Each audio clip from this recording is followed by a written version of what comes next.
കേരളം നേരിടുന്ന ഗുരുതരമായ സാമ്പത്തിക പ്രതിസന്ധി ഈ ഗവൺമെന്റിന് മാറി നിൽക്കാൻ കഴിയില്ല. കേന്ദ്ര അവഗണന ഉണ്ടെങ്കിൽ അത് പരിഹരിക്കാൻ കേന്ദ്ര ഗവൺമെന്റുമായി സംസാരിക്കണം, അവരുമായി കാര്യങ്ങൾ ചർച്ച ചെയ്ത് പരിഹാരം കണ്ടെത്തണം. പക്ഷേ സംസ്ഥാന ഗവൺമെന്റ് ചെയ്യേണ്ട കാര്യങ്ങൾ കണ്ടില്ല എന്ന് നമുക്ക് നടിക്കാൻ കഴിയുമോ? കേന്ദ്ര അവഗണന ഇതിന്റെ ധനപ്രതിസന്ധിയുടെ ഒരു ഭാഗം മാത്രമാണ്. സംസ്ഥാനത്തെ കെടുകാര്യസ്ഥതയും ധനകാര്യ മാനേജ്മെന്റിന്റെ അപാകതയും കണ്ടില്ല എന്ന് നടിക്കാൻ നമുക്ക് കഴിയുമോ? ഇപ്പോഴത്തെ സ്ഥിതി എന്താണ്?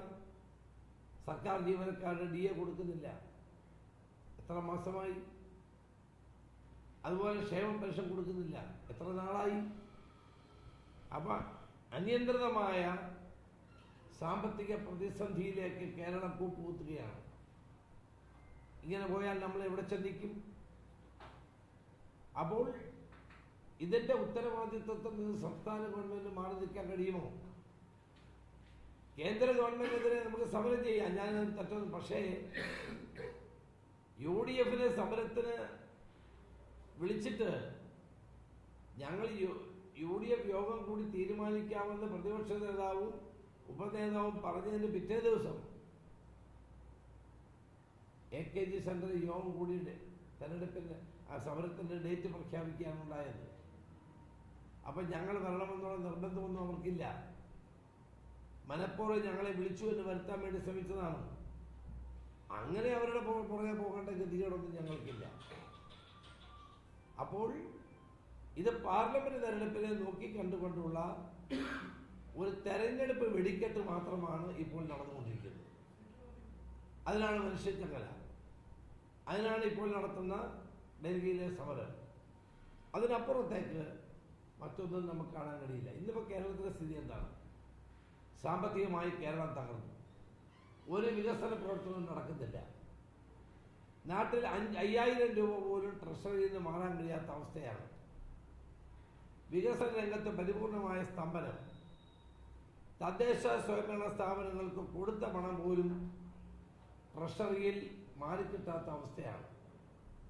MLA-മാരുടെ ഫണ്ട് പോലും പണി ചെയ്താൽ ട്രഷറിയിൽ മാറിക്കിട്ടുന്നില്ല. വികസനം പരിപൂർണമായി തകർന്നിരിക്കുന്നു, സ്തംഭിച്ചിരിക്കുന്നു. ഇതുപോലൊരവസ്ഥ കേരളത്തിന്റെ ചരിത്രത്തിൽ ഉണ്ടായിട്ടില്ല. വികസനമില്ല, ക്ഷേമ പദ്ധതികളില്ല. ഇങ്ങനെ സമ്പൂർണമായ ഭരണ തകർച്ച നേരിടുന്ന ഗവൺമെന്റിനെ രക്ഷിക്കാൻ കേന്ദ്ര സമരം എന്ന പഴയ പല്ലവിയാണ് ഇപ്പോൾ മുഖ്യമന്ത്രിയും മന്ത്രിമാരും പാർട്ടിയെ സ്വീകരിക്കുന്നത്. അതുകൊണ്ട് ഈ സമരം ആത്മാർത്ഥതയില്ലാത്ത സമരമാണ്. ആദ്യം സ്വന്തം വീട് നന്നാക്കിയിട്ട് വേണം മറ്റുള്ളവരെ നന്നാക്കാൻ. ഇവിടുത്തെ ഗുരുതരമായ അഴിമതിയും കൊള്ളയും അതുപോലെ തന്നെ ധൂർത്തും പാഴ്ചെലവുകളും നിയന്ത്രിച്ച് കൂടുതൽ വരുമാനം ഉണ്ടാക്കാൻ ശ്രമിക്കാൻ തയ്യാറാകാത്ത ഈ ഗവൺമെന്റ് എങ്ങനെയാണ് മറ്റുള്ളവരെ കുറ്റം പറയേണ്ടത്?